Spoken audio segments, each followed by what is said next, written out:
Hello everyone, আসসালামু আলাইকুম। কেমন আছেন সবাই? আজকের ভিডিওটা স্পেশালি ময়মনসিংহ ও কিশোরগঞ্জের মানুষদের জন্য। আজকে আমি ময়মনসিংহ থেকে কিশোরগঞ্জ যাব ও কিশোরগঞ্জ থেকে ময়মনসিংহ ব্যাক করব। তবে এই জার্নিতে আমি শুধুমাত্র এমকে সুপার বাস ব্যবহার করব এবং পরবর্তী ভিডিওতে আমি সিলেট ও টাঙ্গাইল জেলার বিভিন্ন বাসগুলো যেগুলো কিশোরগঞ্জ সার্ভিস দেয় সেগুলো ব্যবহার করে এগুলোর মধ্যে পার্থক্য বের করব। তো চলুন আজকের ভিডিওর এমকে সুপারের পার্ট শুরু করি। ঘড়িতে এখন সময় সকাল 7:54। ময়মনসিংহ ব্রিজ মোড়ে গিয়ে দেখতে পেলাম যাত্রী চাপ একদম নেই বললেই চলে। ব্রিজ মোড় কাউন্টার থেকে 150 টাকায় টিকিট নিয়ে বাসে উঠে পড়লাম।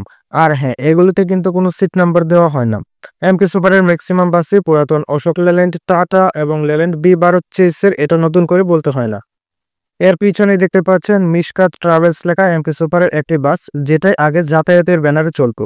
ভাবা যায় এই বাস দিয়ে ঢাকা কিশোরগঞ্জ রুটে সার্ভিস দেওয়া হতো। এখানে আপনারা পাশাপাশি এমকে সুপার ও শ্যামল ছায়া কাউন্টার দেখতে পারবেন। আমার টুরমেট হিসেবে পাই অনন্যা সুপার লেখা এই বাসটিতে বেশি না, মাত্র 45টি সিট ছিল।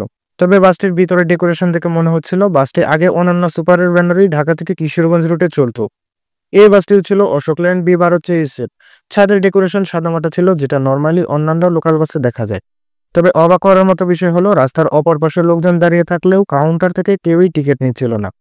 মানে বাস ওই পারে গেলে তারা দামাদামি করে উঠবে, কাউন্টার থেকে শুধু বোকা আমিই টিকিট কেটেছিলাম।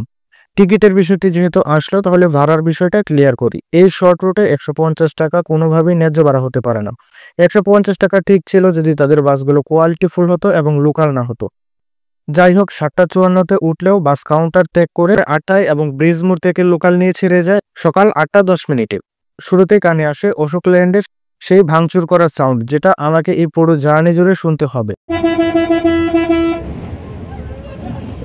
আমার মতো একজন ওয়ানজে ভক্তের কাছে যেটা সবচেয়ে বিরক্তিকর একটা কাজ।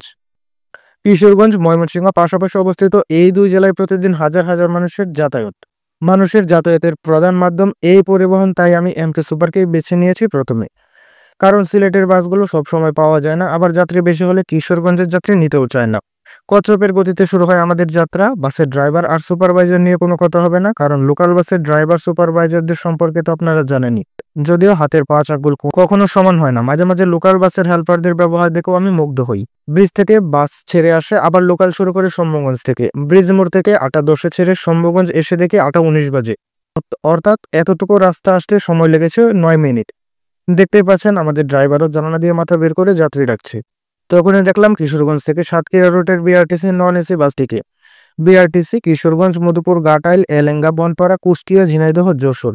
বাসটির সুপারভাইজার নাম্বার 01788109711।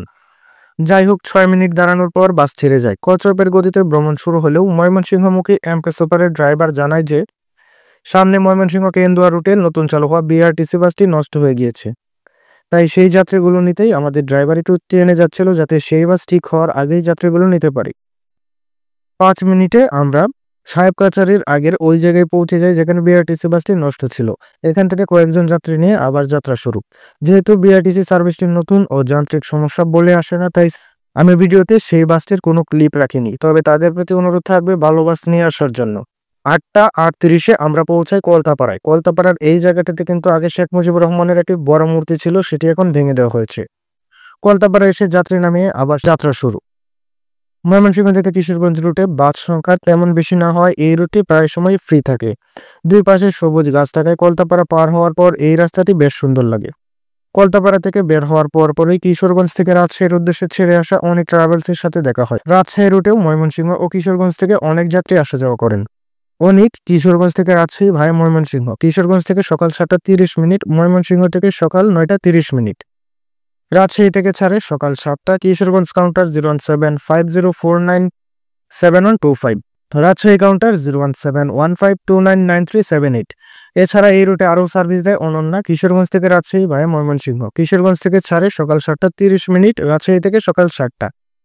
বাসটির কাউন্টার নম্বর 01752323665। যাই হোক, এমকে সুপারে ফিরি। অন্যান্য লোকাল বাসের মতোই হালকা স্পিডে এগিয়ে যাচ্ছে আমাদের বাস, যদিও এইচএস স্টার থেকে এর থেকে ভালো পারফরমেন্স আশা করা বোকামি। তখন দেখতে পাই ময়মনসিংহ থেকে নান্দাইল চৌরাস্তা রুটের বিআরটিসি ডাবল ডেকারকে। প্রথম দিকে তাদের সার্ভিস ভালো হলেও বর্তমানে তাদের কিছু বাসের সার্ভিস এমকে সুপারের থেকেও খারাপ, সেটি আমি গত মাসে এই বাসে ভ্রমণ করে বুঝেছি। আর কাঠের মতো শক্ত সিট নিয়ে তো নতুন করে বলার কিছু নেই। ঘড়িতে সময় তখন সকাল 8:49। আমরা প্রবেশ করেছি ঈশ্বরগঞ্জ। ঈশ্বরগঞ্জ আমার গ্রামের বাড়ি ও জন্মস্থান হওয়ায় ঈশ্বরগঞ্জের প্রতি সবসময় আমার আলাদা একটা টান থাকে। তবে অন্যান্য রুটে ভালো বাস পেলেও আমি নিজের বাড়িতে যাওয়ার সময় ভালো বাস পাই না। আর হ্যাঁ, এমকে সুপারে কিন্তু 50% যাত্রী থাকে ঈশ্বরগঞ্জের। আবার ঈশ্বরগঞ্জ থেকে কিশোরগঞ্জ কিংবা ময়মনসিংহের যাত্রীও পাওয়া যায় প্রচুর। ঈশ্বরগঞ্জ কিছুক্ষণ লোকাল করে আবার 8:55-তে যাত্রা শুরু। ময়মনসিংহ ঈশ্বরগঞ্জ মাত্র 22 কিলোমিটার রাস্তায় আসতে আমাদের সময় লেগেছে 41 মিনিট। ঈশ্বরগঞ্জের পর নান্দাইল চৌরাস্তার আগে তেমন বড় কোনো স্টপেজ নেই।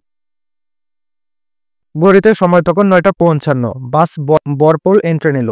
ভিডিওতে যাতায়াত পরিবহনের একটি বাস দেখতে পাচ্ছেন। বরপোল থেকে সোজা রাস্তাটি চলে গিয়েছে কিশোরগঞ্জ শহরে এবং অন্য রাস্তাটি ভৈরব হয়ে ঢাকা, সিলেট, কক্সবাজার, ব্রাহ্মণবাড়িয়ার দিকে চলে গেছে। আমরা কিশোরগঞ্জ বাস টার্মিনালে প্রবেশ করি সকাল 10টায়, অর্থাৎ আমাদের মোট সময় লেগেছে 1 ঘন্টা 50 মিনিট। ময়মনসিংহ থেকে কিশোরগঞ্জের দূরত্ব 64.8 কিলোমিটার এবং এই মহাসড়কটি R360 নামে পরিচিত। ঘাটাইল বাস টার্মিনালে আপনারা অনন্য সুপারের এবং যাতায়াতের বিশাল বহর দেখতে পাবেন। অনন্যার বাসগুলোর বডি আগের চাইতে বেশ আপডেট করেছে বলে মনে হলো, তবে এখনো অশোক লেন ট্রেসিস থেকে বেরিয়ে আসতে পারেনি যাতায়াত কিংবা অনন্য কোনো অপারেটরই। অনন্য সুপারে দেখলাম 2টি কাউন্টার থেকে টিকিট দিচ্ছিল, এর মানে হচ্ছে একটি লোকাল আর একটি গেট লক সার্ভিস। ঘাটাইল বাস টার্মিনালে কিছুক্ষণ ঘোরাঘুরি করে গুরুদয়াল কলেজের সামনে থেকে ঝালমুড়ি খেয়ে আবারও আরেকটা বিরক্তিকর জার্নির উদ্দেশ্যে গাইটাল বাস টার্মিনালের দিকে রওনা দিলাম। গাইটাল বাস টার্মিনালে এসে দেখতে পাই এমকে সুপার এর শৌকত নামের এই বাসটি দাঁড়িয়ে আছে ট্রিপ নিয়ে ময়মনসিংহ আসার উদ্দেশ্যে। এমকে সুপারের একটি বাসে ভিন্ন ভিন্ন নাম লেখার কারণ এমকে সুপার ব্যানারের মালিক আলাদা আলাদা, অর্থাৎ নাম এমকে সুপার হলেও প্রতিটি বাসের মালিক আলাদা আলাদা। শৌকতের এই বাসে উঠেই আমি তো অবাক। অশোক লেন B12 চেসের বাসে হিনো ওয়ানজার স্টিয়ারিং সহ ফুল সেট আপ। হা, এটাই বাস্তব। তবে যাই হোক, হিনোর সেট আপ দেখেই কেমন যেন শান্তি লাগে সব সময়। ফাইনালি 12:25 আমাদের বাস কাউন্টার ত্যাগ করে ময়মনসিংহের উদ্দেশ্যে রওনা দেয়। কিশোরগঞ্জ থেকে মোটামুটি বেশ ভালো বুকিং নিয়ে বাস ছেড়ে যায়। বরপুল আসার পর তেল নেওয়ার জন্য বাস পাম্পে ঢুকে। বরপুলের এই পাম্পটি বেশ সুন্দর। বেশিরভাগ যাতায়াত ও অন্যান্য সুপারের বাস এখান থেকে তেল নেয়। তবে ঢাকা থেকে এসে এখানে তেল নেওয়ার জন্য বসে থাকা যাত্রীদের জন্য বিরক্তিকর। যাই হোক, তেল নেওয়ার জন্য 5 মিনিট বসে থেকে তেল না পেয়ে ব্যাক গিয়ার দিয়ে আমাদের বাস বের হয়ে যায়। তবে এই বাসটার কোয়ালিটি সকালের বাসটার চাইতে ভালো লাগছে। যেহেতু লোকাল সার্ভিস, তাই লোকজন একদম ঠাসাঠাসি করে দাঁড়িয়েছিল। আমরা যখন নান্দাইলে প্রবেশ করি ঘড়িতে তখন সময় 1 মিনিট, অর্থাৎ কিশোরগঞ্জ থেকে নান্দাইল আসতে সময় লেগেছে 36 মিনিট। নান্দাইল ব্রিজের পরেই একটি কাউন্টার আছে। এই কাউন্টার থেকে আপনারা কিশোরগঞ্জ থেকে চলা সকল বাসের টিকিট পাবেন। যাই হোক, সেই কাউন্টারে কিছুক্ষণ দাঁড়িয়ে বাস ঈশ্বরগঞ্জ আসে 41 মিনিটে। ঈশ্বরগঞ্জ থেকে ছেড়ে ময়মনসিংহে আসে 2:20-এ। কিশোরগঞ্জ থেকে ময়মনসিংহ আসতে সময় লেগেছে 1 ঘন্টা 55 মিনিট, যেটা এই রুট অনুযায়ী অনেক বেশি।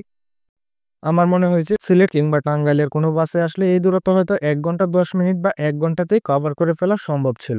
তবে আপনারা একটা ধারণা পেয়ে গিয়েছেন এমকে সুপারের এই বাসগুলোতে ময়মনসিংহ থেকে কিশোরগঞ্জ বা কিশোরগঞ্জ থেকে ময়মনসিংহ আসতে হলে আপনাকে হাতে সর্বনিম্ন 2 ঘন্টার সময় রাখতেই হবে।